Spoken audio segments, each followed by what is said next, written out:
Hello guys, my name is Seema Goswami. मैं आपके लिए लाई हूँ भारत का प्रथम विश्व युद्ध। इसके कुछ चित्र हैं जो इस प्रकार हैं। पहला विश्व युद्ध 1914 से 1918 तक मुख्य तौर पर यूरोप में व्याप्त महायुद्ध को कहते हैं। यह महायुद्ध यूरोप, एशिया व अफ्रीका, 3 महाद्वीपों और समुद्र, धरती और आकाश में लड़ा गया है। इसमें भाग लेने वाले देशों की संख्या, इसका क्षेत्रफल कोष्ठक जिसमें यह लड़ा गया कोष्ठक बंद तथा इससे हुई क्षति के अभूतपूर्व आंकड़ों के कारण ही इसे विश्व युद्ध कहते हैं। यह युद्ध लगभग 52 माह तक चला और उस समय की पीढ़ी के लिए यह जीवन की दृष्टि बदल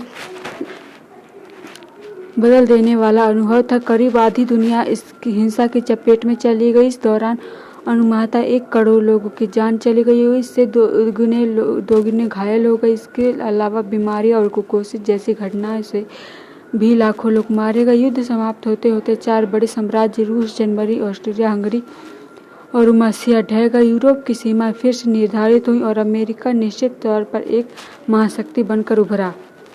जब यह युद्ध आरंभ हुआ था उस समय भारत औपनिवेश शासक के अधीन था। यह काल भारतीय राष्ट्रीयवाद का परिपक्व काल था, किंतु अधिकतर जनता गुलामी की मानसिकता से ग्रसित थी। भारत की जनता ब्रिटेन के दुश्मन को अपना दुश्मन मानती थी। उस समय तक सरकार को भाई बाप समझने की प्रवृत्ति थी और इसलिए जो भी सहयोग ब्रिटेन की भारत सरकार ने चाहा वो भारत के लोगों ने दिया। भारत की ओर से लड़े गए अधिकतर सैनिक इसे अपने स्वाभिभक्ति का हिस्सा मानते हैं।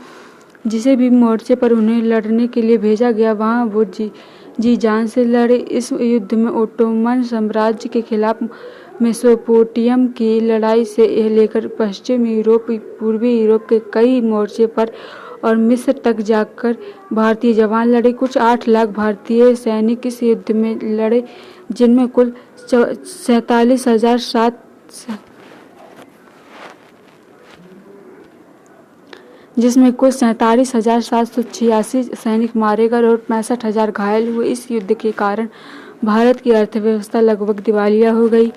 महात्मा गांधी ने भी इस युद्ध में भारतीय सैनिकों को भेजने के लिए अभियान चलाया। भारतीय राष्ट्रीय कांग्रेस के बड़े नेताओं द्वारा इस युद्ध में ब्रिटेन को समर्थक ने ब्रिटिश चिंतकों को भी चौंका दिया। भारत के नेताओं को आशा थी कि युद्ध में ब्रिटेन के समर्थक से खुश होकर अंग्रेज भारत को इनाम के रूप में स्वतंत्रता दे देंगे या कम से कम स्वशासन का अधिकार देंगे, किंतु ऐसा कुछ भी नहीं हुआ। उल्टे अंग्रेजों ने जलियांवाला बाग नरसंहार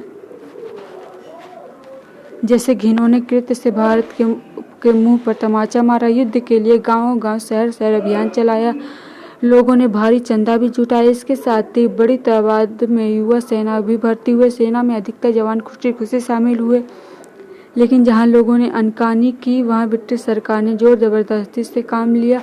बहुत से जवानों को जबरन सेना में भर्ती कर जंग के मोर्चे पर भेजा गया। इतना ही नहीं, सेना के अंदर भी उनके साथ भेदभाव किया जाता। राशन से लेकर वेतन भत्ते और दूसरी सुविधाओं के मामले में ब्रिटिश सैनिक से नीचे रखे जाते। एक ब्रिटिश सिपाही के खर्चे में कई भारतीय सैनिक रखे जाते। जलियांवाला बाग कांड के लिए कुख्यात ब्रिटिश अधिकारी जनरल ओ डायर इस युद्ध के दौरान भारतीय सैनिकों को भर्ती करने की मुहिम की जिम्मेदारी निभा रहा था। अब इसे भारत की गरीबी कहिए या स्वाभिमानी या फिर मजदूरी, लेकिन भारतीय सैनिकों ने लड़ना जारी रखा और इस भेदभाव का असर कभी अपनी सेवाओं पर नहीं पड़ने दिया। प्रथम विश्व युद्ध में ब्रिटेन के भागीदारी के प्रति राष्ट्रवादियों का प्रत्युत्तर 3 अलग-अलग प्रकार के थे। उदारवादियों ने इस युद्ध में ब्रिटेन का समर्थक ताज के प्रति निष्ठा का कार्य समझा तथा उसे पूर्ण किया। दूसरा, उग्रवादियों कोष्ठक जिनमें तिल भी सम्मिलित थे कोष्ठक बंद ने भी युद्ध में ब्रिटेन का समर्थन किया, क्योंकि उन्हें आशा थी कि युद्ध के पश्चात ब्रिटेन भारत में शासन के संबंध में ठोस कदम उठाएंगे। तीसरा, जबकि क्रांतिकारियों का मानना था कि यह युद्ध ब्रिटेन के विविध क्रांतिकारी गतिविधियों को संचालित करने का अच्छा अवसर है तथा उन्हें इस शुभ अवसर का लाभ उठाकर साम्राज्यवादी सत्ता को उखाड़ फेंकना चाहिए। कोष्ठक हिंदू, जर्मन पर्यंत तथा गद्दार राज्य क्रांति देखें। इस युद्ध में भारतीय सिपाही संपूर्ण विश्व में अलग अलग लड़ाइयों में लड़े। भारत ने युद्ध के प्रयासों में जनशक्ति और सामग्री दोनों रूप से भरपूर योगदान किया। भारत के सिपाही फ्रांस और बेल्जियम, एडिन, अरब, पूर्वी अफ्रीका, गिली पोली, मिस्र, मेसोपोटामिया, फिलिस्तीन, पर्सिक और सलोनिका में बल्कि पूरे विश्व में विभिन्न लड़ाइयों के मैदानों के बड़े पराक्रम के साथ लड़े।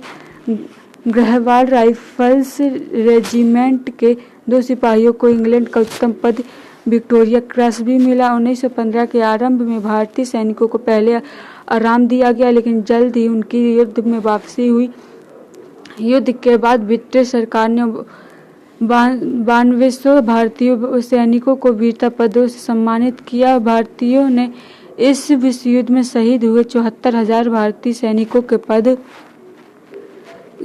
के 74,000 भारतीय सैनिकों की याद में दिल्ली में 1921 में इंडिया गेट के आधारशिला रखी है। 1931 में बनकर तैयार हुआ। इसमें 13,03,000 से ज़्यादा सैनिकों के नाम है। इस युद्ध में भारत से 1.75 लाख जानवर भेजे गए। इसमें घोड़े, खच्चर, टुट्टू, ऊंट, बैल और दूध देने वाले मवेशी शामिल थे। इनमें 8,970 खच्चर और टट्टू ऐसे भी थे जिन्हें बाहर से भारत लाकर प्रतिष्ठित किया गया और फिर युद्ध प्रभावित क्षेत्रों में भेजा गया। युद्ध के शुरुआती दौर में जर्मनी नहीं चाहता था कि भारत इसमें शामिल हो। युद्ध आरंभ होने से पहले जर्मनों ने पूरी कोशिश की थी कि भारत में ब्रिटेन के विरुद्ध आंदोलन शुरू किया जाए। बहुत से लोगों का विचार था कि यदि ब्रिटेन युद्ध में लग गया तो भारत के क्रांतिकारी इस अवसर का लाभ उठाकर देश में अंग्रेजों को उखाड़ फेंकने में सफल हो जाएंगे, किंतु इससे उल्टा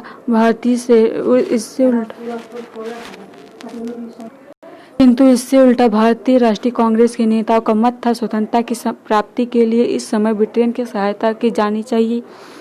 और जब 4 अगस्त को युद्ध आरंभ हुआ तो ब्रिटेन भारत के नेताओं को अपने पक्ष में कर लिया। रियासतों के राजाओं ने इस युद्ध में दिल खोल कर ब्रिटेन की आर्थिक और सैनिक सहायता की। प्रथम विश्व युद्ध को लोकतंत्र की लड़ाई भी कहा जा रहा है। ब्रिटेन ने तो उत्तराधिकारी तौर पर ऐलान किया था कि यह युद्ध लोकतंत्र के लिए लड़ा जा रहा है। अमेरिका राष्ट्रपति वुडरो विल्सन भी यही चाहते थे। उन्होंने लोकतंत्र का व्यवस्था के लिए 14 सूत्री मांग रखी। इसी कारण बहुत से उपनिवेश आज़ादी की उम्मीद में इस लड़ाई में इन देशों का साथ दे रहे थे। भारत में तो यह भावना बहुत मजबूत थी। इस कारण सैनिकों के जाने का समर्थक भारत के राष्ट्रीय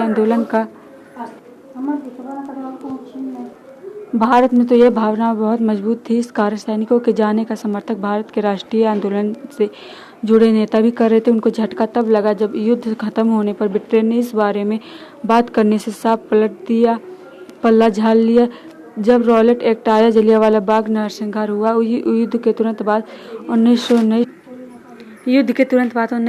में ही गवर्नमेंट ऑफ इंडिया एक्ट आया तो भारतीय नेताओं को बड़ी निराशा हुई। इस युद्ध के बाद भारत को भले ही आज़ादी न मिली हो, लेकिन आज़ादी के लिए आंदोलन में तेजी जरूर आ गई। भारत के नेताओं को अब ब्रिटेन पर से भरोसा उठ गया। ब्रिटेन और फ्रांस ने सिर्फ उपनिवेशकों को ही धोखा नहीं दिया, बल्कि इस महायुद्ध में उनका साथ देने वाले देशों के साथ भी धोखा किया। तुरंत बाद 1919 में गवर्नमेंट ऑफ इंडिया एक्ट आया तो भारतीय नेताओं को बड़ी निराशा हुई। इस युद्ध के बाद भारत को भले ही आज़ादी न मिली हो, लेकिन आज़ादी के लिए भारत के नेताओं को अब ब्रिटेन पर से भरोसा उठ गया। ब्रिटेन और फ्रांस ने सिर्फ उपनिवेशों को ही धोखा नहीं दिया, बल्कि इस महायुद्ध में उनका साथ देने वाले देशों के साथ भी उन्होंने कोई अच्छा व्यवहार नहीं किया और देश के प्रति तो उन्होंने अपना बलिदान दिया और देश को स्वाभिमान दिया और देश को गुलाम होने से बचा लिया। और लोकतंत्र और विश्व में यह युद्ध प्रथम युद्ध के नाम से जाना जाता है। Thank you guys. अगर आपको ये वीडियो पसंद आए तो लाइक करें, सब्सक्राइब करना ना भूलें।